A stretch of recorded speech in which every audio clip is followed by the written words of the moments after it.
दोस्तों, आज हम लोग इंटरव्यू की श्रृंखला में एक ऐसे तेज तर्रार युवा नेता से मिलाते हैं जो ग्राउंड लेवल पे अपनी एक पहचान रखते हैं। इसके अलावा सोशल मीडिया पे भी इनकी अच्छी पकड़ है। तो ज़्यादा बातचीत ना करते हुए सीधे हम ले चलते हैं अपने मेहमान के साथ, जिनका नाम है नितेश शर्मा जी। आप भाजपा के युवा नेता हैं और आज हम ढेर सारी बातें, ढेर सारी चर्चा करेंगे। कुछ आरोप प्रत्यारोप की झड़ी भी लगेगी। विपक्षियों का क्या कहना है वो आरोप भी लगते आए हैं और पूछा जाएगा, क्योंकि हम लोग पूछने का ही काम करते हैं। और जनता के भी कुछ सवाल रहेंगे जो हम आपसे जानेंगे अपने चैनल के माध्यम के द्वारा। तो आइए हम स्वागत करते हैं नितेश जी का। सर, आपका स्वागत है हमारे चैनल। बहुत बहुत धन्यवाद आपको। तो सर, हम लोग शुरू करते हैं। जैसा कि आज के समय में हम देख रहे हैं, तमाम मुद्दे, बहुत ही ज्वलंत मुद्दे देश में हैं और देश के अलावा राज्य स्तरीय भी कुछ मुद्दे ऐसे हैं जो काफ़ी ज्वलंत हैं। ठीक है, तो हम लोग सबसे पहले शुरू करते हैं अपने ज़िले से ही। हम लोग प्रदेश और देश में ना जाके सबसे पहले हम लोग अपने ज़िले में ही रहते हैं। और ज़िले में जैसे विकास के दावों की बहुत फहरिस्त है, लंबी फहरिस्त है कि विकास बहुत हुआ है, लेकिन हम देख रहे हैं कि अपने शहर में ही तमाम सड़कें टूटी हुई हैं, जर्जर लाइनें तारों की बिछी हुई हैं, विद्युत आपूर्ति नहीं हो पा रही है। इस पे आप क्या कहना चाहेंगे? कैसे आप जो है डिफेंड करेंगे अपनी पार्टी को, अपनी सरकार को? जब से 2014 में केंद्र में भारतीय जनता पार्टी की सरकार आई है जी, तब से लगातार बस्ती जनपद में चाहे सड़क, बिजली, स्वास्थ्य, शिक्षा, सभी क्षेत्रों में विकास कार्य किए जा रहे हैं। और चूँकि जिला और क्षेत्र बहुत बड़ा है जी, और हम लोगों की आवश्यकताएं बहुत ज़्यादा थी, जी, इसलिए एक साथ तो सारा काम नहीं हो पा रहा है। लेकिन आप अगर किसी भी क्षेत्र की बात करेंगे, चाहे वो सड़क की बात करिए, चाहे आप स्वास्थ्य की बात करिए, तो उसमें बहुत तेज़ी से विकास हुआ है। अभी आज़ादी के 70 साल बाद तक अपने ज़िले में कोई ढंग का एक हॉस्पिटल नहीं था जी, और यहाँ पे एक कैली हॉस्पिटल सरकार खोली थी और उसकी भी बहुत सारी योजनाएं यहाँ से सफाई चली गई थी। और हम लोग जैसे जी, बहुत सारी मशीनें थी, उसके ऑपरेटर नहीं थे और बहुत सारी योजनाएं थी जो यहाँ से सफाई शिफ्ट हो गई थी। तो भाजपा सरकार आने के बाद देखिए सबसे बहुत बड़ा काम यहाँ पे स्वास्थ्य का हुआ कि एक अच्छा मेडिकल कॉलेज हम लोगों के यहाँ खुला और पढ़ाई भी शुरू हो गई है, वहाँ पे एडमिशन भी शुरू हो गया है, लोगों का इलाज भी शुरू हो गया है। और सड़कें 2014 के पहले जो है हमारे यहाँ NH-28 यही लखनऊ गोरखपुर हाईवे था। आज की डेट में आप देखेंगे तो आधा दर्जन से अधिक NH की घोषणा हुई है और घोषणा नहीं हुई है। सड़कों की बात आप कर लीजिए तो जो प्रमुख मार्ग हैं उसमें से आपको अब ये ख़राब कौन है ये नहीं, अच्छा कौन है ये नहीं बताना, ख़राब कौन है आपको गिनना पड़ेगा कि ख़राब कौन है। कम सड़कें ख़राब हैं। आप यहाँ से हम लोगों को कभी बभनान का निमंत्रण मिलता था, परशुरामपुर का निमंत्रण मिलता था तो जाने के लिए सोचना पड़ता था। और कई बार हम लोग बभनान और ये परशुरामपुर का जो बेल्ट है पूरा छूता हुआ था मुख्यालय से। हम लोग कई बार जो है गोंडा कटरा होकर के और मखौड़ा धाम जाते थे। अब इस समय आप जिस तरफ से चाहें, अगर बस्ती से चाहें तो भी आप जा सकते हैं, हरैया से चाहें तो भी जा सकते हैं, बभनान से चाहें तो भी जा सकते हैं, अयोध्या से जाना चाहें तब भी जा सकते हैं। और ज़रा सा भी सड़कें ख़राब नहीं हैं। रेलवे स्टेशन आप लोग देख रहे हैं और पहली बार ऐसा हुआ है कि बस्ती से कोई ट्रेन बन करके चली है। माननीय सांसद जी के प्रयास से मनवर संगम एक्सप्रेस बस्ती से इलाहाबाद के लिए चली, जिससे तमाम श्रद्धालु, इलाहाबाद पढ़ने वाले बच्चे, अधिवक्ता और हाई कोर्ट जाने वाले फरियादी, सब लोगों के लिए अच्छी एक सेवा मिल गई। जो बहुत मामूली किराया 100-110 रुपये में आराम से वो इलाहाबाद जाते आते हैं। इसके अलावा बनारस के लिए भी एक इंटरसिटी ट्रेन चली हुई है। उसके बाद ज़िले के जैसे पहले ट्रेनों का ठहराव जो है केवल मुख्यालय पे ही एक स्टेशन पे था, आज बस्ती के सभी स्टेशनों पे, चाहे भवनान हो, गौर हो, टिनिच हो, ये वाल्टरगंज हो, आपका वडवारा है, मुंडेरवा है, सभी स्टेशनों पे एक दो करके ट्रेनें रुकनी शुरू हो गई हैं। तो ये बहुत सारे कार्य हुए। इंजीनियरिंग कॉलेज भी अभी बन रहा है तेज़ी से और ऑडिटोरियम अपने ज़िले में नहीं था, कोई भी प्रेक्षागृह नहीं था। किसी को अगर 100 लोगों को बैठना है तो किसी न किसी होटल में जाना पड़ता था, उसके लिए कोई सांस्कृतिक मंच नहीं था। और एक शानदार ऑडिटोरियम बस्ती को 500 सीटों का सांसद जी की निधि से बना और उसकी भव्यता आप लोग भी गए होंगे, देखे होंगे। और मैं जहाँ तक देखा हूँ, मैं कोई जिले लेवल का तो ऑडिटोरियम फिलहाल नहीं है देखा हूँ कि इतना सुंदर कहीं पे बना हो। तो बहुत सारे काम हुए हैं और अपना अपना नज़रिया होता है। आपका काम है हम लोगों का ध्यानाकर्षण कराना और हम लोगों का काम है उस पर अमल करना, ना कि उस पर डिबेट करना। मैं थोड़ा सा आपको रोकूंगा। जैसे अभी आपने चर्चा किया रेलवे स्टेशन की, तो रेलवे स्टेशन बस्ती से शुगर मिल की तरफ एक रोड जाती है। काफ़ी दिनों से उसमें रेलवे और यहाँ के स्थानीय लोगों में विवाद था कि वो ज़मीन किसकी है। रेलवे उस पर अपना दावा करता था, लेकिन फाइनली वो ज़मीन जो है नगरपालिका के हिस्से चली आई। वो रोड जो है वो नगरपालिका में आ गया। लेकिन आज भी वो रोड देखिए आप, उसमें देखिए गड्ढे नहीं हैं, वो गड्ढों में जो है रोड है। ठीक है, तो वो रोड कैसे बनेगी और कब तक बन जाएगी, इस पर भी कुछ कहना चाहेंगे आप? जो स्थिति आप उस सड़क की बता रहे हैं, सेम वैसी ही स्थिति ये पचपड़िया रोड की भी थी। और आप अब जा कर के देख लीजिएगा, लगभग 80% काम उसका पूरा हो चुका है। सांसद जी के निधि से वो सड़क बनाई जा रही है। और चाहे वो रेलवे स्टेशन वाली सड़क हो या मनौरी से रेलवे स्टेशन की सड़क हो या पांडे बाजार जाने वाली सड़क हो, जो 2-4 सड़कें अभी भी खराब हैं, उस पर भी हम लोगों का निगाह है। और इस पर हमारी पार्टी, हमारे विधायक, हमारे सांसद निगाह लगाए हुए हैं। और अभी बहुत सारा पैसा कोरोना महामारी में चला गया था, इसलिए कुछ विकास की जो प्रगति थी उसमें थोड़ी सी गति धीमी हुई है। और जो बाकी बचे काम हैं उसको जल्दी ही पूरा किया जाएगा। आपकी पार्टी और सरकार एक दावा करती थी कि हम लोग बेरोजगारी को ख़त्म करेंगे, तो नितेश जी आप अपनी पार्टी को कहाँ तक डिफेंड कर पाएंगे? क्योंकि भाई रोजगार के मुद्दे पे अगर हम बात करें तो सरकार से जो उम्मीद थी, जो आशा थी जो युवाओं को, वो उस पर सरकार खरी नहीं उतरी है। तो आप इसको कैसे देखते हैं? देखिए, बेरोजगारी की समस्या बहुत बड़ी समस्या और हम आप भी उससे कहीं ना कहीं प्रभावित हैं। उस दिशा में अगर हम बस्ती की भी बात कर लें तो जैसे हमारे यहाँ मुंडेरवा की शुगर मिल थी, बंद पड़ी थी। किसी ने सोचा नहीं था कि वो मिल चलेगी। वो एकदम वीराना पुराना बिल्डिंग खंडहर हो गई थी। आज वहाँ रिकॉर्ड समय में जो है मिल बन करके तैयार हुई। मिल में जो 1000-2000 कर्मचारी हैं ही, उन लोगों को तो रोजगार मिला ही। उसके बाद अप्रत्यक्ष रूप से मिल के बाहर आसपास के बाज़ारों में और रौनक जो गायब हुई थी फिर से लौटी। और बहुत लोगों को अप्रत्यक्ष रूप से रोजगार मिला। जैसे वहाँ गन्ना जाने लगा तो किसानों का भी हित हुआ और लोगों की ट्राली, ट्रैक्टर और आसपास चाय की दुकान, होटल, मतलब प्रत्यक्ष अप्रत्यक्ष रूप से वहाँ पे भी लोग लाभान्वित हुए। इसी प्रकार आपका ये मेडिकल कॉलेज है, जितने भी प्रोजेक्ट आए हुए हैं उससे थोड़ा बहुत हम लोगों को रोजगार मिला है। लेकिन जिस तरीके से हम लोगों की आबादी है, जिस तरीके की हम लोगों को आवश्यकता है, उस प्रकार से अभी नहीं मिल पाया। अभी मुख्यमंत्री जी का परसों इंटरव्यू आया था, उसमें उन्होंने बताया और सरकारी आंकड़े हैं कि 4.5 लाख लोगों, युवाओं को रोजगार मिला हुआ है। और इस सरकार में जितने लोगों को रोजगार मिला हुआ है, किसी को कोर्ट नहीं जाना पड़ा है। पूर्ण रूप से पारदर्शी तरीके से रोजगार को भरा गया है।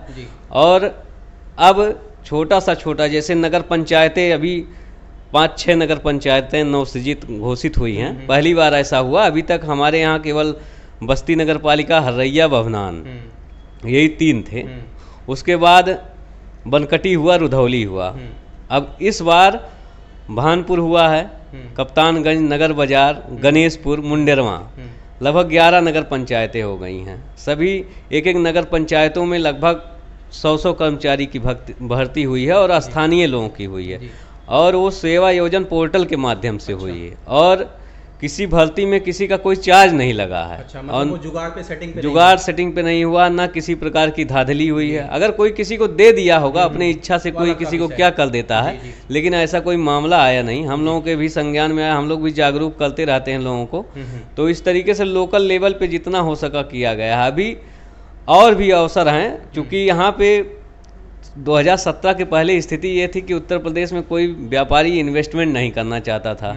तो इस उद्देश्य से जो भारी भरकम रोजगार जिससे उत्पन्न होते हैं, ऐसी फैक्ट्रियां या उद्योग धंधे हमारे यहाँ स्थापित नहीं हुए। अब जब प्रदेश में भ्रष्टाचार कम हुआ, माहौल अच्छा हुआ, हत्या, लूट, डकैती में कमी आई, तो इन्वेस्टर यहाँ आना शुरू किए हैं। और बड़े शहरों में, नोएडा वगैरह में, लखनऊ वगैरह आने भी लगे। लेकिन अब उनका इधर भी दृष्टि बनेगा। और जब बड़े रोजगार स्थापित होंगे यहाँ पे, बड़े उद्योग स्थापित होंगे, तो इसमें और तेज़ी से इसको पूरा किया जाएगा। आपने बात किया कि क्राइम लेवल घटा है। अगर क्राइम लेवल घटा है तो विकास दुबे जैसे केसेस क्यों सामने आ गए जो जहां पे पुलिस की हत्या हो जा रही है? तो क्या अपराधी इस सरकार में बेखौफ घूम रहे हैं, बेलगाम हो गए हैं? अगर बेखौफ घूम रहे होते तो वो मारे नहीं गए होते, और अगर वो बचे थे तो वो पूर्ववर्ती सरकारों की कृपा से बचे हुए थे। उनके घरों में जाके ये लोग आराम करते थे और उनको पूरा सरकार का संरक्षण प्राप्त रहता था और उनके बल पे वो ऐसा करते थे। अब चूंकि जब सरकार की कार्रवाई तेज हुई तो जब आदमी को ऐसा लगता है कि हमारी मृत्यु होने वाली है और वो भी अपराधी है, तो उस स्टेज पे वो किसी भी स्तर पे जा सकता है। और वो जो भी घटना हुई बहुत दुर्भाग्यपूर्ण हुआ, और उसमें वो अपने बेखौफ मंसूबों की वजह से वो कोई घटना, देखिए हम लोग किसी के, हम या सरकार, कोई भी सरकार किसी की मानसिकता नहीं बदल सकती है, ठीक। वो अपराधी पेशेवर अपराधी थे और अनेक दर्जनों हत्याएं और लूट हत्या किए हुए थे। तो वो अपना बचने के लिए अपने बचाव में जो किए, उसमें हमारे यहाँ पुलिसकर्मी भी तमाम शहीद हुए। और ये सब घटनाएं तो खैर निंदनीय है। और अभी भी आप देख लीजिए मुख्तार अंसारी और अतीक अहमद जैसे लोगों के साथ क्या हश्र हो रहा है, तो उसमें निश्चित ही अपराधियों का मनोबल डाउन हुआ है। और जिस प्रकार से एक उद्योग के रूप में अपराध चल रहा था, उस पर पूर्ण रूप से विराम लगा हुआ है। एक बहुत ही ज्वलंत मुद्दा इस समय देश में चल रहा है, जो सीधे सीधे, आप युवा नेता हैं, धरातल से जुड़े हैं, और धरातल से ही उभर के कृषि आती है। किसानों का मुद्दा जो चल रहा है, किसान आंदोलन, इसको आप कैसे देख रहे हैं? कुछ लोग कहते हैं कि पॉलिटिकल अप्रोच है इसमें, कुछ लोग कह रहे हैं कि ये किसान है ही नहीं, कुछ लोग कह रहे हैं कि देशद्रोही हैं। आप, नीतीश शर्मा जी की क्या राय है इस पे?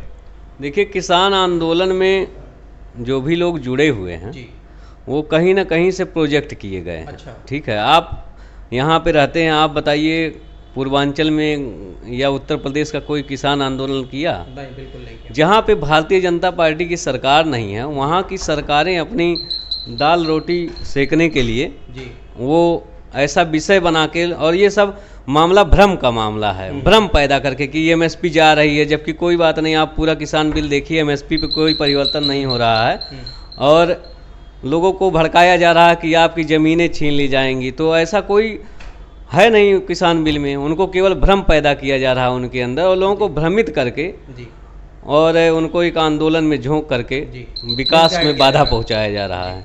तो ये जानना चाहेंगे कि भारत एक लोकतंत्र देश है, आपको पता है, हमें पता, सबको पता है।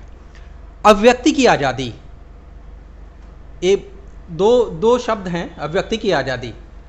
अगर हम कोई चीज़ सरकार के विरोध में, विरोध मत कहिए, अगर उसकी कुछ कमियां हैं, तो अगर हम कमियों के बारे में गिनाते हैं तो हम राष्ट्र विरोधी घोषित हो जाते हैं। ये कहाँ तक न्यायोचित है और आपकी इस पे क्या राय है? देखिए, अभिव्यक्ति की आज़ादी का भी दायरा है जी, और अगर दायरे में रह करके कोई काम आदमी कर रहा है, किसी का विरोध करना, हम लोग भी विपक्ष में रहे और विरोध किए हैं, लेकिन उसका एक दायरा होता है। यदि अगर कोई यहाँ भारत में रह करके और पड़ोसी देश का जिंदाबाद लगाएगा और उनके कुछ पार्टी कार्यकर्ता लगाएंगे, कुछ जेएनयू का प्रकरण आप देख ही रहे हैं, तो आप अगर अपने स्वार्थ के लिए देश की एकता, अखंडता, संप्रभुता पे आंच पहुंचाएंगे, तो निश्चित तौर पे ये इस सरकार में बर्दाश्त किया नहीं जाएगा। और ऐसे लोगों को ही केवल देश विरोधी कहा जाता है जो उसके लिए उस दिशा में कार्य कर रहे हैं, और उस दिशा में जो कार्य उन्होंने किया है उसका प्रमाण है सोशल मीडिया में आप लोगों ने देखा है। तो आवाज़ उठाने का मतलब ये नहीं है कि हम अपनी सीमा लांघ करके और अपना भूल करके संस्कार और कोई विरोध करें। आप मुद्दों पे विरोध करिए, स्वागत है उसका जी। लेकिन आप तो कह रहे हैं, आपकी बातें सही हैं, लेकिन मैं ये देखता हूँ हमारे तमाम पत्रकार साथियों के ऊपर भी मुकदमे लाद दिए गए इस सरकार में कि आपने जो है सरकार के खिलाफ लिखा। अभी एक चिट्ठी जारी हुई कि इन पत्रकारों को सरकारी आवास अलॉट नहीं किए जाएंगे। तो क्या क्राइटेरिया बना रखा है सरकार ने कि वो कैसे तय कर लेती है कि ये राष्ट्र विरोधी हैं या ये देश के खिलाफ वाले हैं? सारे लोग तो ऐसे हो नहीं सकते। पूरे देश में अगर किसी सरकार ने, किसी प्रदेश की सरकार ने पत्रकारों को कोविड से जो उनकी मृत्यु हुई है उनको सहायता यदि पहुंचाने का कार्य किया है तो उत्तर प्रदेश की सरकार ने किया है। ठीक, और चाहे राजनीति हो, चाहे पत्रकारिता हो, या कोई भी सेक्टर हो, सब जगह हर प्रकार के लोग हैं। कुछ लोग हमारे यहाँ भी खराब हैं, हमारे समाज में भी, कुछ आपके समाज में भी। तो कुछ लोग जो जिनकी वही मानसिकता है, और हमेशा पत्रकारिता से हम भी जुड़े रहे हैं, जब हम कोई चीज़ तथ्यात्मक नहीं रखेंगे और पार्टी बन जाएंगे। अगर कोई भ्रष्टाचार हुआ है तो आप उसको RTI से उसकी जांच करवा लीजिए, पूरी प्रक्रिया आप निकाल के एविडेंस के साथ जनता के बीच में जाइए, और एविडेंस के साथ आप जाएंगे तो आज हो सकता है कि मीडिया चैनल में आपकी बात ना चले, लेकिन सोशल मीडिया एक ऐसा प्लेटफॉर्म है कि आप अपनी बात को रख सकते हैं। ठीक है, तो आप अगर कहीं ना कहीं से संवैधानिक ढंग से नहीं किए होंगे, तभी अगर कहीं मुकदमे की नौबत आई है तो आई होगी, मैं उससे ना नहीं कर रहा हूँ, लेकिन निश्चित इस चीज़ का दावा है कि वो जरूर संविधान से हटके हुआ होगा। अभी आपने एक शब्द लिया कोविड आपने चर्चा किया कोविड का। एक बहुत ही दुर्भाग्यपूर्ण बयान आया कोविड को लेके कि देश में जो मौतें हुई वो ऑक्सीजन की कमी से नहीं हुई। आप इस पे क्या अपनी राय रखते हैं? हम लोगों ने तो देखा, हम लोगों ने ग्राउंड लेवल की रिपोर्टिंग की, ऑक्सीजन की कमी थी, लेकिन सरकार का क्यों ऐसा कहना है कि ऑक्सीजन की कमी से लोग नहीं मरे? देखिए, सरकार में बैठे लोग और सरकार, ये हम लोग या हमारी पार्टी, हमारे मंत्री, हमारे प्रधानमंत्री, हमारे मुख्यमंत्री, वो डॉक्टर वहाँ नहीं बैठे हुए हैं, ना वो डॉक्टर की डिग्री लिए हैं, ना वो MD है, ना MBBS हैं।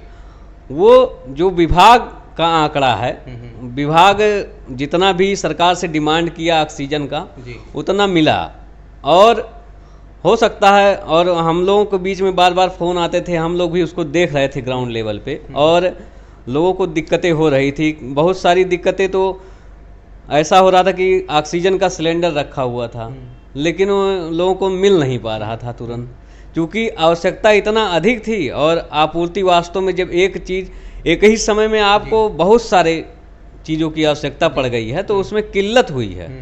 लेकिन पूरा ये प्रयास किया गया है कि कोई ऑक्सीजन की कमी से मरे ना। ठीक है, और ऑक्सीजन आप देख लीजिए, अब मैं बस्ती की ही बात कर रहा हूँ कि बस्ती में आज तक, इसके पहले ऑक्सीजन का एक भी प्लांट नहीं था, और आज के डेट में लगभग 2-3 प्लांट अपने शुरू हो गए हैं, और टोटल 7 ऑक्सीजन प्लांट लग रहे हैं। तो बुनियादी चीज़ों में कमी थी बहुत सारी, और उसको और पहले भी होना चाहिए था, हम लोगों को भी पहले और करना चाहिए था, लेकिन इस प्रकार की त्रासदी आई नहीं थी। और जब तक आदमी के पास समस्याएं आती नहीं हैं तब तक वो उसका निदान खोज नहीं पाता ठीक ढंग से, तो इसलिए असुविधा हुई। इससे मैं लोगों ने क्या बयान दिया वो मैं नहीं दे सकता, लेकिन ये लोगों को दिक्कत हुई है, और हम लोग भी दिक्कत झेले हैं और लोगों की मदद भी किए हैं, और अब जो स्वास्थ्य सुविधा है और बेहतर किया गया है, और आगे और बढ़िया होता रहेगा, बाकी कहना सुनना तो लगा रहेगा। आप युवा नेता हैं, और युवाओं से ही देश चल रहा है, एक बहुत बड़ी आबादी है जो युवा है। आप कैसे इसको देखते हैं कि आपके पीछे एक बड़ा युवाओं का हुजूम है जो जिंदाबाद मुर्दाबाद के नारे लगाते हुए आपके साथ, आपके पीछे जो है वो आपको फॉलो कर रहा है, आप एज अ लीडर आगे बढ़ रहे हैं, वो पीछे पीछे फॉलोअर के रूप में चल रहा है, उसका क्या भविष्य तय होगा? आप तो सांसद हो जाएंगे, विधायक हो जाएंगे आने वाले टाइम में, लेकिन वो नेता, वो लड़के जो अपनी पढ़ाई लिखाई छोड़ के आपके साथ आंख बंद करके पीछे चल पड़े, उनका क्या फ्यूचर होगा? देखिए, हम लोगों के साथ में जो लोग आते हैं, हम लोग ऐसा नहीं है कि जो है लोगों को कश्मीर की पत्थरबाजी के लिए बुला रहे हैं। ठीक है, हम लोग ऐसा नहीं है कि लोगों का माइंड वॉश करके उनको आतंकवादी बनाने के लिए बुलाते हैं अपने पास, और हम लोग किसी को बुलाते नहीं हैं। युवा अब राजनीति में रुचि रखना चाह रहा है, और राजनीति में जो कीचड़ था उसको साफ करने में अपनी भूमिका अदा करना चाहता है। हम लोग भी बहुत से नेताओं के पीछे चले हैं, बहुत दिन तक चले हैं, और हम लोगों के साथ चलते हैं। आगे पीछे चलने की बात नहीं है, साथ लेकर चलने की बात करते हैं हम लोग। और जो हम लोगों से जुड़ करके हम लोगों के साथ चल रहे हैं, वो भी निश्चित अपना भविष्य देख करके ही हम लोगों से जुड़ रहे हैं। और भारतीय जनता पार्टी आज विश्व की सबसे बड़ी राजनीतिक दल है, और सबसे ज़्यादा युवा भारतीय जनता पार्टी में है। तो हम उन युवाओं को भी अपना भविष्य दिखाई दे रहा है। और वर्तमान अभी पंचायत चुनाव आपने देखा है, बहुत ही अभी बलरामपुर की जिला पंचायत अध्यक्ष 19 वर्ष की है, BA की छात्रा हैं। तो अगर उनको अपना भविष्य ना दिखता और उनको रिजल्ट ना मिलता तो ये हम लोगों के लिए प्रेरणा है, ठीक है। और हम लोग एक अच्छी दिशा में युवाओं को ले जाने के लिए और उनको राष्ट्र के प्रति समर्पित करने के लिए उनको साथ लेकर चल रहे हैं जी। महंगाई एक बहुत बड़ा मुद्दा रहा है, चाहे पिछली सरकारें हों चाहे वर्तमान की सरकार हो। तो अगर हम देखते हैं किचन से ही शुरू करते हैं, गैस सिलेंडर के दाम देखिए निरंतर बढ़ते गए, उसमें कमी कोई नहीं आई, वो बढ़ा तो बढ़ता ही गया। पेट्रोल हो गया, डीजल हो गया, जिससे ट्रांसपोर्टेशन में खर्चा आने लगा और जो बाज़ार में वस्तुएं हैं वो अपने आप हाइक हो गई, उनका प्राइस अपने आप बढ़ने लगा। तो इस पे सरकार नकेल क्यों नहीं कस पा रही है? देखिए, जो चीज़ डीजल पेट्रोल की आप बात कर रहे हैं और कुछ जो भी चीज़ें महंगी हुई हैं, हम तो चाहते हैं उसको उतना महंगा नहीं होना चाहिए, सस्ता से सस्ता मिल जाए आदमी को। लेकिन आप इसको भी देखिए कि हम लोगों ने जो है 6 महीना पिछले कोरोना काल में निःशुल्क अनाज का वितरण किया। इस बार भी अभी शुभारंभ हुआ है 6 तारीख को, लगातार हुआ है, दिवाली तक चल रहा है। और 1 रुपये किलो 2 रुपये किलो में अनाज मिलता है पूरा सबको। और 80 करोड़ लाभार्थी हैं पूरे देश में, 135 करोड़ की आबादी है, 80 करोड़ ऐसे लाभार्थी हैं। उसके बाद आप सरकार का लक्ष्य है कि 2022 तक हम सबको मकान देंगे, उस दिशा में बहुत तेज़ी से कार्य चल रहे हैं। आयुष्मान की योजना है, हर गरीब आदमी को 5 लाख तक रुपए का इलाज उनको दिए जाने की व्यवस्था है। और फ्री बिजली कनेक्शन है। लगभग 60 से 70% गाँव का भी बस्ती में विद्युतीकरण नहीं हुआ था, इसी सरकार में हुआ है। तो बहुत सारी ऐसी योजनाएं हैं जिसकी पूर्ति करने के लिए सरकार, हो सकता है कहीं अगर महंगा हमको पड़ रहा है, लेकिन अगर हमारे द्वारा दिया गया पैसा फिर हमारे ही लोगों के बीच में आ रहा है। अगर हमने डीजल पेट्रोल 90-100 रुपये का ख़रीदा, हमने 30-40 रुपये टैक्स दिया है, तो उसमें हमारे ही गांव के गरीब लोगों के लिए अनेक योजनाओं का क्रियान्वयन हो रहा है, उन्हीं को लाभ मिल रहा है। हाँ, इसको और सस्ता होना चाहिए और इस दिशा में सरकार लगातार प्रयास कर रही है। और किसी भी सरकार का यह उद्देश्य नहीं होता है कि हम बहुत ही महंगाई बढ़ा दें, इसलिए उस पर काम हो रहा है। अब कहीं से सरकार ले रही है, कहीं वहीं जा रहा है। अभी आपने बताया कि राशन 6 महीने तक मुफ्त दिया गया। तमाम ऐसी योजनाएं हैं जिसमें फ्री की बात हो रही है कि गवर्नमेंट ये चीज़ फ्री दे रही है, वो चीज़ फ्री दे रही है। आपको नहीं लगता, जैसा कि मुझे पता है कि आपने मास्टर ऑफ सोशल वर्क में डिग्री रखी हुई है, तो एज अ समाजशास्त्री एक सोशल व्यू आपका होगा, आपको नहीं लगता है कि मुफ्तखोरी बहुत अच्छी चीज़ नहीं होती है? कहीं ये घातक ना साबित हो जाए यहाँ के लोगों के लिए, लोग यहाँ शिथिल ना पड़ जाएं? देखिए, जब एक बहुत बड़ी आबादी ऐसी है, अगर वो शुल्क देने में असक्षम है तो उसको निःशुल्क देना मजबूरी है। अब क्यों ना उनके लिए रोजगार मुहैया कराया जाए। रोजगार ऐसा नहीं है कि आप 80 करोड़ लोगों को रोजगार तुरंत दे देंगे, लेकिन भूख से एक भी व्यक्ति ना मरे, इसकी चिंता तो किया जा सकता है ना। मैं इस तरीके का मुफ्तखोरी का विरोध करता हूँ कि किसी को आप जो है 1-2 लाख रुपए दे दीजिए। हाँ, उनको उनके पास जिसके पास छत नहीं है उसको घर दिया जा रहा है, इसमें क्या दिक्कत है किसी? लेकिन इसमें भी तमाम आरोप लगते आ रहे हैं कि जो पात्र नहीं है उनको आवास आवंटित हो जा रहा है। यहाँ पे स्थानीय अधिकारियों से मिली भगत होके तमाम चीज़ें ऐसे सामने आती रहती हैं कि वो पात्र नहीं है, उसको आवास उसका बन गया, उसको आवास पास हो गया। ये सारी चीज़ें देखिए, हमारी आपकी भी लाइबिलिटी है कि हम आप अपने आसपास देखें। और हम लोग जो भी अभी हमारे आपके माध्यम से हम लोगों को सुन रहे हैं, उनसे भी मैं ये अपील कर रहा हूँ कि हम लोगों की भी ये जिम्मेदारी है कि हम लोग दूसरे के हक पे डांका ना डालें। और यदि कोई डाल रहा है तो उसके लिए आवाज़ उठाएं, ठीक है, जिससे वो गरीबों तक उनकी योजनाएं पहुंच सकें। तो इस दिशा में थोड़ा हम लोगों को भी जागरूक होना पड़ेगा। लोग क्या करते हैं कि आप देखते होंगे कि जनप्रतिनिधि के यहाँ लोग जाते हैं, सांसद विधायक के यहाँ अपनी फरियाद लेकर के। तो मैं जो इतने दिनों से देख रहा हूँ, जो भी जाता है व्यक्तिगत कार्य के लिए जाता है। कोई नहीं जाता कि ये सांसद जी, विधायक जी, हमारे यहाँ जो है आप ये 200 मीटर सड़क बनवा दीजिए, हमारे यहाँ 1 किलोमीटर सड़क बनवा दीजिए, नाली बनवा दीजिए, या कोई विद्युतीकरण करा दीजिए। कोई मतलब सार्वजनिक कार्य के लिए नहीं जाता है। हाँ, सोलर लाइट के लिए लोग जाते हैं, इंडिया मार्का हैंडपंप के लिए जाते हैं, जो व्यक्तिगत है। जब लोग अपने अंदर खुद बदलाव करेंगे, मैं अपने गाँव का जिम्मेदार नागरिक हूँ, मुझे इस चीज़ का एहसास होना चाहिए। हर व्यक्ति अपने गांव का सांसद, विधायक और ग्राम प्रधान स्वयं जब बनेगा तभी गांव में परिवर्तन आएगा इस चीज़ को लेकर के। क्योंकि यहाँ पे धारणा लोगों की बन गई है कि कहीं कोई जनप्रतिनिधि मिल गया, अधिकारी मिल गया, उसको वहाँ मौके पर शिकायत करते हैं। अगर जनप्रतिनिधि गया उनके गाँव में निमंत्रण में, वहीं पे उसको शिकायत करेंगे कि हमारे यहाँ ये सड़क बननी है। ठीक, उसको मौखिक कहे, मौखिक का कोई डाटा थोड़ी है। आपने उसको क्या प्रयास किया? आपने अगर उसको 10 लोगों का दस्तखत करवाया, गांव के लोगों की समस्या को लिखा और ला करके उनके कार्यालय दे दीजिए, या उनके किसी स्थानीय व्यक्ति को या पार्टी कार्यकर्ता को आप दे दीजिए, उसको प्रक्रिया में ले आइए। तो लोग क्या करते हैं कि उसको जवानी कह करके फिर दोबारा 1 साल बाद 2 साल बाद आदमी उनके यहाँ गया, फिर वहीं शुरू करेंगे कहानी। तो ये हम लोगों को स्वयं जागरूक होना पड़ेगा, और जब हम अपने लिए जागरूक होंगे, अपने गांव के लिए जागरूक होंगे, अपने क्षेत्र के लिए जागरूक होंगे, तभी विकास होगा ठीक से। एक बहुत बड़ा मुद्दा था राम मंदिर का, जो हल हो गया, राम मंदिर जो है बनने की प्रक्रिया में आ गया। पार्टी का अब क्या मुद्दा रहेगा? किस बेसिस पे पार्टी चुनाव लड़ेगी आपकी अगले चुनाव में? देखिए, जितने बहुत सारे मुद्दे थे जो आज कई वर्षों से नहीं उस पर कार्य हो रहे थे, और लोगों को लगता था कि ये मतलब अविश्वसनीय, अकल्पनीय है। चाहे वो 370 हो, कश्मीर का मुद्दा हो, चाहे राम मंदिर का हो, चाहे 3 तलाक का मामला हो, चाहे बांग्लादेशी घुसपैठियों की बात हो, बहुत सारे कठिन मुद्दे थे जिस पे लोगों को लगता था इस पे निर्णय कतई नहीं हो सकता।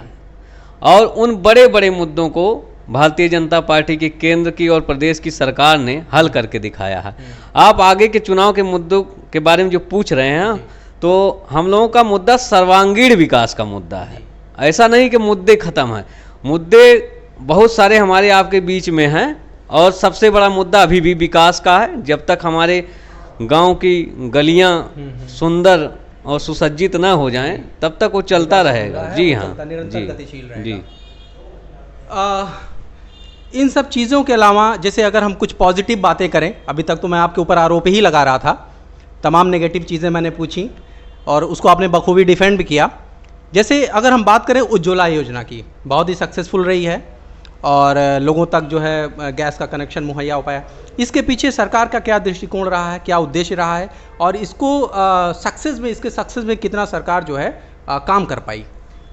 अभी बारिश का मौसम चल भी रहा है, और इस मौसम में जिनके घर पे रसोई गैस नहीं था, वो गीली लकड़ियाँ कैसे लाते थे? कंडे थे जो, वो भी भीग जाते थे। बहुत से ऐसे लोग थे जिनके पास मकान भी नहीं था, अभी भी बहुत से लोगों के पास नहीं है। तो शाम को ऐसी भी स्थिति उत्पन्न हो जाती थी कि उनके यहाँ भोजन बनने का संकट था। हम लोग भी गांव से आते हैं, गांव में रहते हैं। शाम के टाइम में जब हम लोग बाहर निकलते थे, तो पूरे गांव में, आपको भी याद हुआ, एक लोगों के घर में भोजन बनता था, पूरा गांव का माहौल, वातावरण एकदम धुंध हो जाता था शाम को। ठीक है, आज आप जा करके फिर शाम को देख लीजिएगा, वो चीज़ें अब नहीं रह गई हैं। ठीक है, लोगों को निःशुल्क रसोई गैस मिला। उसके पहले एक बहुत बड़ी आबादी बैंक नहीं देखी थी, उसको प्रधानमंत्री जी ने जनधन योजना के माध्यम से लोगों के खाते खोले। पहले की सरकार एक स्वयं एक्सेप्ट करती थी कि हम 1 रुपया भेजते हैं, 85 पैसा पता नहीं कहाँ चला जाता, 15 पैसा पहुँचता है। आज अगर प्रधानमंत्री किसान सम्मान निधि 6,000 वहाँ से चलती है, तो सीधे 6,000 आती है, 2-2 हज़ार रुपये की 3 किस्त। तो बहुत सारे ऐसे बदलाव हुए हैं जिसका सीधा जनता को लाभ मिल रहा है। और रसोई गैस अभी बांटने का क्रम चल भी रहा। अभी हम लोग कल परसों में फिर बांटने जा रहे हैं व्यापक रूप से। जो लोग बचे हुए हैं उनको भी इस योजना का लाभ दिया जाएगा, और ये बहुत ही अच्छा कदम है सरकार का। और इस आप योजना को देखे होंगे, हमारी सरकार की योजना कोई भी ऐसी योजना नहीं है कि किसी एक वर्ग विशेष के लिए हो, किसी एक जाति विशेष के लिए हो, किसी जी। एक आम जनमानस में एक धारणा बनी हुई है नेताओं को लेकर कि नेता जो होते हैं वो बहुत ज़्यादा पढ़े लिखे नहीं होते हैं, और वो नेता विधायक बन गए, सांसद बन गए, उनके सामने जो है IAS लेवल का व्यक्ति है वो झुक के खड़ा हो रहा है, उनका आदेश मान रहा है। आप इसको कैसे देखते हैं? और मैं थोड़ा सा अपने दर्शकों को आपकी व्यक्तिगत थोड़ी सी चीज़ें दिखाना चाहूँगा, बताना चाहूँगा कि आपकी क्या क्वालिफिकेशन है और आपकी राय इस पे क्या है। देखिए, जब किसी भी जनप्रतिनिधि को सदन में जनता ही भेजती है, अब जनता के ऊपर है कि वो अंगूठा टेक को भेज रही है या क्वालिफाइड को भेज रही है। ठीक है, ये काम हमारा, आपका और 1, 2, 4, 10 लोगों का नहीं है, ना ही किसी दल का है कि वो ज़बरदस्ती किसी को। हाँ, राजनीतिक दलों को भी चाहिए कि वो पढ़े लिखे लोगों को ही अवसर दें, जिनके पास सोच हो, समझ हो। बहुत सारे आप देखे होंगे यहाँ अपने यहाँ तमाम लोगों के वीडियो वायरल हुए थे जो 2 बार 3 बार विधायक मंत्री रह चुके थे, उनको एमएलए का फुल फॉर्म नहीं पता था। ऐसे लोग जा जा करके सदन में बैठते थे, इसलिए जनता को फिल्टर करना पड़ेगा। और मेरा जो शैक्षिक योग्यता की बात है तो मैं भी समाज कार्य जिस क्षेत्र में हम लगे हैं उससे हम मास्टर हैं और MSW हमने किया है। अपनी राष्ट्रभाषा हिंदी से भी हम MA किए हुए हैं और चूँकि राजनीति में हैं इसलिए उसका भी अध्ययन जरूरी है। राजनीति शास्त्र से भी हम MA किए हुए हैं, 3 MA हमने किया है और शिक्षा में रुचि है और उसमें और अंदर जा कर के समझना था, हमने BEd भी किया है। अच्छा। सरकार जो TET की परीक्षा कराती थी 3 बार जो है TET हम क्वालिफाइड हैं, 2013 में, 2015 में, 2016 में। अच्छा। CCC कंप्यूटर का युग है, उसको भी हमने पास किया है। तो जहाँ जिसकी ज़रूरत होगी उसका इस्तेमाल किया जाएगा। तर्कस में काफ़ी तीर है। जी जी। अब जैसा इस्तेमाल जहाँ होगा उसका आप बखूबी करेंगे। बिल्कुल बिल्कुल। नितेश जी, अभी देखा जाए तो कुछ ऐसी सुगबुगाहट हो रही है, कुछ ऐसी बातें हैं, बातों का जो बाजार है वो गर्म है। चर्चा इस पे हो रही है कि भाजपा का जो जनाधार है वो घट रहा है और चूंकि आगामी कुछ अवधि में विधानसभा चुनाव भी आने वाले हैं, तो ऐसे में क्या तैयारी पार्टी कर रही है, क्या उसकी प्लानिंग चल रही है, कैसे आप लोग डिफेंड कर पाएंगे इन सब चीज़ों को, कैसे इससे बाहर निकलेंगे? देखिए, राजनीति में जनाधार घट रहा या बढ़ रहा है, ये इसका पैमाना चुनाव होता है। जी। अभी हाल ही में पंचायत चुनाव हुए हैं जी। और 76 हम लोगों के जिला पंचायत अध्यक्ष का चुनाव था, जिसमें 67 जिला पंचायत अध्यक्ष भारतीय जनता पार्टी के हुए हैं। आप देख लीजिए, ब्लॉक प्रमुख अपने ज़िले में 14 हैं, 12 भारतीय जनता पार्टी के हुए हैं और जिला पंचायत सदस्य, ग्राम प्रधान, BDC के चुनाव हुए हैं, उसमें भी बहुत बड़ी संख्या में भारतीय जनता पार्टी के विचारधारा से जुड़े लोग जीत करके आए हैं। तो प्रत्यक्ष का कोई प्रमाण नहीं है। जो आपने बताया कि जनाधार गिर रहा है, तो उसको आप अगर परिणाम को देख करके बात करिए तो आपको लगेगा कि बढ़ रहा है। जब हम लोग 2017 के विधानसभा चुनाव गए थे तो हमारे पास न जिला पंचायत अध्यक्ष थे, न हमारे पास ब्लॉक प्रमुख थे, न हमारे पास जिला पंचायत सदस्य थे। अब आप सोचिए कि अब हम लोग जब चुनाव में जाएंगे तो हम लोगों की क्या स्थिति होगी। और मैं और पूरा प्रदेश की सम्मानित जनता एकदम आश्वस्त हैं कि 2022 में एक बार फिर पूर्ण बहुमत और प्रचंड बहुमत के साथ उत्तर प्रदेश में भारतीय जनता पार्टी की सरकार बनेगी। रही बात तैयारी की जो आपने पूछा, तो आप ये जान लीजिए कि भारतीय जनता पार्टी का कार्यकर्ता और हमारी पार्टी, हमारा शीर्ष नेतृत्व हमेशा चुनावी मोड में रहता है। हम लोग कोई तैयारी तब नहीं करते हैं, हम रोज़ तैयार रहते हैं, हम रनिंग मोड में रहते हैं और हमारे कार्यकर्ता हम लोग हमेशा चुनावी मोड में रहते हैं। जितना हम लोग चुनाव में मेहनत करते हैं उतना हम लोग प्रतिदिन मेहनत करते हैं। हम लोगों के लिए सेवा ही संगठन हमारे पार्टी का नारा है और उस पर हम लोग काम करते हैं। आप देखते होंगे बार बार हम लोग रक्तदान शिविर करते हैं, स्वच्छता अभियान चलाते हैं, जनता के बीच में जाते हैं। कोविड महामारी थी, सबसे ज़्यादा भारतीय जनता पार्टी के कार्यकर्ता आपको गांव-गांव और सड़कों पे दिखाई दिए। सबसे ज़्यादा भारतीय जनता पार्टी के कार्यकर्ता और जनप्रतिनिधि इन्फेक्टेड हुए, कई लोग हमारे बीच में नहीं रहे। तो इसलिए हम लोग जो है जनता के बीच में सेवा को ही संगठन का आधार मानते हैं और हमेशा चुनाव लिए। अभी हाल में ही 9 नगर पंचायतों का गठन हुआ है, जिसमें से एक भानपुर भी है। तो भानपुर में आप काफ़ी सक्रिय भी रहे हैं, आपकी वजह से तमाम चीज़ें वहाँ पे काफ़ी कुछ पॉजिटिव हुआ है। बिजली की समस्या थी वहाँ पे, वो भी सॉल्व हुई है। तो क्या कुछ आपकी सक्रियता कितनी है वहाँ पे, और क्या आपकी मंशा भी है कुछ वहाँ से चुनाव वगैरह लड़ने की?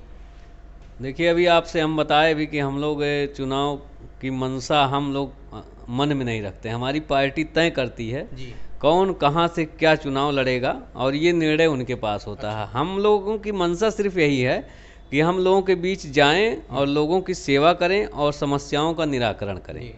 किसी चुनावी मंशा के साथ हम लोग क्षेत्र में काम नहीं करते हैं।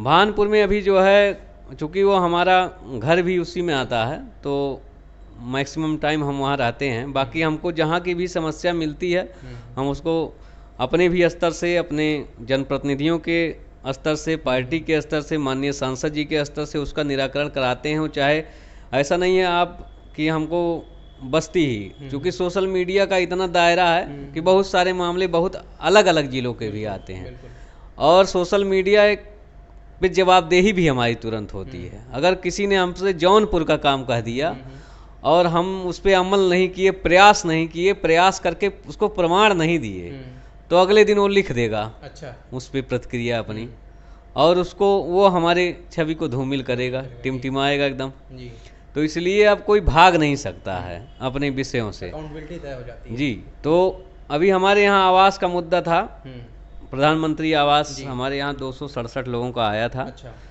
तो भ्रमण हम लोग करते हैं क्षेत्र में, लोगों ने बताया कि जो है कुछ लोगों के द्वारा उसके आवास का लाभ दिलाने के एवज में पैसा लिया जा रहा था। तो उस मामले को हमने सांसद जी से भी अवगत कराया मैं, और मुख्यमंत्री जी के यहाँ भी उसके लिए एक पत्र दिया, प्रधानमंत्री जी के यहाँ भी, चूँकि केंद्र की योजना थी, वहाँ भी हमने पत्र देकर अवगत कराया। और बहुत सारे लाभार्थियों से लोगों ने लिया, क्योंकि बहुत सारे, जब से भारतीय जनता पार्टी की सरकार आई है तो बहुत सारे लोग जो है जो पैसा का लेन देन करके काम कराते थे, ऐसे लोग बेरोजगार हो गए हैं। तो वो चूँकि उनका रोजी रोटी अब छिन गया है, तो इसलिए वो ऐसा काम कर रहे हैं, और हम लोगों के संज्ञान में आया तो इस पर जांच भी चल रही है, व्यापक जांच चल रही है, और इसमें जो भी लोग लिप्त हैं वो बचेंगे नहीं। दूसरी चीज़ बिजली का मुद्दा है। बिजली का मुद्दा अभी चूँकि नगर पंचायत का रोस्टर अलग होता है, शहरी रोस्टर होता है और गांव का ग्रामीण रोस्टर होता है। तो वहाँ नगर पंचायत घोषित हो गया, सभी लगभग जितनी भी नवसृजित नगर पंचायतें हैं सबके लिए सांसद जी ने बात किया है, पत्र भी दिया है। तो उसको शहरी रोस्टर करने के लिए उसका फीडर अलग करना पड़ेगा। अभी हमारे यहाँ समस्या हल नहीं हुई है, उसको हल करने की कवायद शुरू हुई है, और आने वाले दिनों में, कुछ दिनों में सॉल्व हो जाएगा। और बहुत सारे चीज़ें हैं, चूँकि अब वो शहर का रूप उसको देना है, तो ऐसे बहुत सारे विषय हैं जो हम लोग घूमते हैं, हम लोगों को मिलता है, और उसको हम लोग नोट करते हैं, उस पर काम शुरू करते हैं। तो ये प्रक्रिया लगातार चलती रहेगी, और भानपुर ही नहीं, पूरे ज़िले में जहाँ से भी कोई मामला आएगा, जो भी कोई अवगत कराएगा, हम लोग अपने स्तर से जितना प्रयास कर सकते हैं, जितनी मदद कर सकते हैं, उस दिशा में करेंगे। नितेश जी, आपकी सरकार जो है, जो वर्तमान सरकार है, आप ही की नहीं हमारी भी सरकार है, वो इस पे एक बड़े ही गंभीर आरोप लगे हैं कि ये मुस्लिम विरोधी सरकार है। इस पे आपकी क्या राय है और आप इसको कैसे डिफेंड कर पाएंगे? आप पिछली सरकार को, उत्तर प्रदेश की सरकार को देखे होंगे, जिनको आप कह सकते हैं कि मुस्लिम हितैषी सरकार लोग बोलते थे जी। उस सरकार में मुसलमानों की क्या दशा थी। अगर आदमी मुजफ्फरपुर को भूल गया है तो कोई बात ही नहीं है। 4.5 वर्ष होने वाले हैं, आप भाजपा की सरकार उत्तर प्रदेश में है, एक भी दंगा आप बता दीजिए। जो भी दंगे होते हैं उससे ऐसा नहीं है कि केवल एक पक्ष पीड़ित होता है, और जो दंगे पिछली बार और पहले हुए हैं उसमें कौन पक्ष ज़्यादा पीड़ित था, ये भी आप देख लीजिए। तो इस सरकार में, और कोई भी योजना, जैसे आपने कहा मुस्लिम विरोधी, पूर्ववर्ती सरकार में ऐसी योजनाएं थी कि अल्पसंख्यक बेटियों को ये मिलेगा, उनको नहीं मिलेगा, इनको मिलेगा, उनको नहीं मिलेगा। इस प्रकार की कोई योजना नहीं है।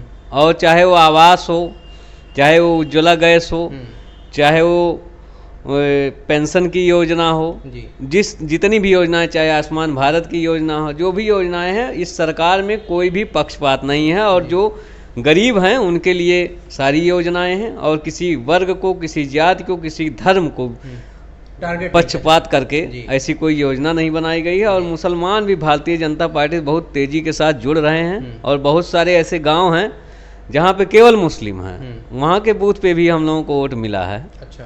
तो धीरे धीरे उनको भी पता चल रहा है कि वो अभी तक किस प्रकार राजनीति का शिकार हो रहे थे, और उनको मुख्य धारा से जोड़ने का काम भारतीय जनता पार्टी कर रही है। बाकी आरोप तो लोग लगाते रहेंगे, लोगों का काम है कहना, कुछ तो लोग कहेंगे, कहते रहेंगे। तो नितेश जी, आपका बहुत बहुत धन्यवाद हमारे चैनल को समय देने के लिए, हमें समय देने के लिए, और आपने अपनी पार्टी का अपना पक्ष हमारे दर्शकों के सामने रखा। जो आरोप आपके ऊपर लगे थे, आपकी पार्टी के ऊपर लगाए गए थे, उसका भी आपने बहुत बखूबी सवाल दिया। इसके लिए आपको हम ढेर सारी शुभकामनाएं देते हैं। और पॉलिटिक्स के में आपका करियर जो है बहुत ही उज्जवल हो, भविष्य हो, इसकी भी ढेर सारी शुभकामनाएं आपको। तो दोस्तों, आप थे नितेश शर्मा जी, जो एक बहुत ही तेज़ तर्रार युवा नेता हैं, भाजपा नेता हैं, जिनको आपने सुना और देखा, और इसी तरह के वीडियो हम आपके सामने लाते रहेंगे। तब तक के लिए आप बने रहिए गांव गाथा के साथ। बहुत बहुत धन्यवाद।